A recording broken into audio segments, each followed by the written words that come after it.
ನಮಸ್ತೆ ವೀಕ್ಷಕರೇ, ಬಿಜ್ಜವಾರ ಗ್ರಾಮದ ಸರ್ಕಾರಿ ಶಾಲೆಯ ವಿದ್ಯಾರ್ಥಿಗಳಿಗೆ ಟ್ರ್ಯಾಕ್ ಶೂಟ್ ವಿತರಣೆ. ದೇವನಹಳ್ಳಿ ತಾಲೂಕು ಸೊಸೈಟಿ ನಿರ್ದೇಶಕರು, ಮುಖಂಡರಾದ ಶ್ರೀಯುತ ಬಿಜ್ಜವಾರ ನಾಗರಾಜ್ರವರ ಹುಟ್ಟುಹಬ್ಬದ ಅಂಗವಾಗಿ ಬಿಜ್ಜವಾರ ಗ್ರಾಮದ ಸರ್ಕಾರಿ ಪ್ರೌಢಶಾಲೆಯಲ್ಲಿ ಸುಮಾರು 60 ವಿದ್ಯಾರ್ಥಿಗಳಿಗೆ ಟ್ರ್ಯಾಕ್ ಶೂಟ್ ವಿತರಿಸುವ ಮುಖಾಂತರ ಹುಟ್ಟುಹಬ್ಬ ಆಚರಿಸಿಕೊಂಡರು. ಈ ಸಂದರ್ಭದಲ್ಲಿ ಜೆಸಿಐ ಸೀನಿಯರ್ ಚೇಂಬರ್ ದೇವನಹಳ್ಳಿ ಹಾಗೂ ವಿಜಯಪುರ ಎಲ್ಲಾ ಪದಾಧಿಕಾರಿಗಳು, ಶಾಲಾ ಶಿಕ್ಷಕ ವೃಂದ, ಹಲವಾರು ಮುಖಂಡರುಗಳು ಇನ್ನುಳಿದವರು ಉಪಸ್ಥಿತರಿದ್ದರು. ವರದಿ ರಾಜುಗೌಡ.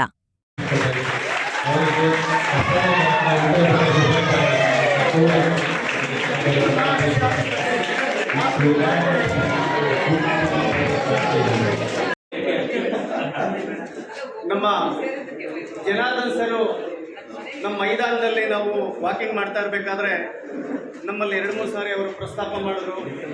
ಯಾವಾಗಲೂ ದೇವನಹಳ್ಳಿನಲ್ಲೇ ಸಹ ಹುಟ್ಟುಹಬ್ಬನ ಆಚರಣೆ ಮಾಡ್ಕೊತೀರಾ ಸರ್, ನಿಮ್ಮ ಹುಟ್ಟೂರಲ್ಲಿ ಒಂದು ಸಾರಿ ಒಂದು ಹುಟ್ಟುಹಬ್ಬನ ಆಚರಣೆ ಮಾಡಿ ಮಕ್ಕಳಿಗೆ ಏನಾದರೂ ಒಂದು ಕೊಡುಗೆನ ಮಾಡಲಿಕ್ಕೆ ಅವಕಾಶ ಇದೆ ಅಂತ ಕೇಳಿದಾಗ ನಾನು ಸಂತೋಷವಾಗಿ ಒಪ್ಕೊಂಡು ಈ ಒಂದು ಕಾರ್ಯಕ್ರಮಕ್ಕೆ ಮಕ್ಕಳಿಗೆ ಒಂದು ಸಮವಸ್ತ್ರ ವಿತರಣಾ ಒಂದು ಸಮಾರಂಭ ಮಾಡಬೇಕು ಅಂತ ಹೇಳ್ಬಿಟ್ಟು ಮನಸ್ಪೂರ್ವಕವಾಗಿ ಈ ದಿನ ನಾನು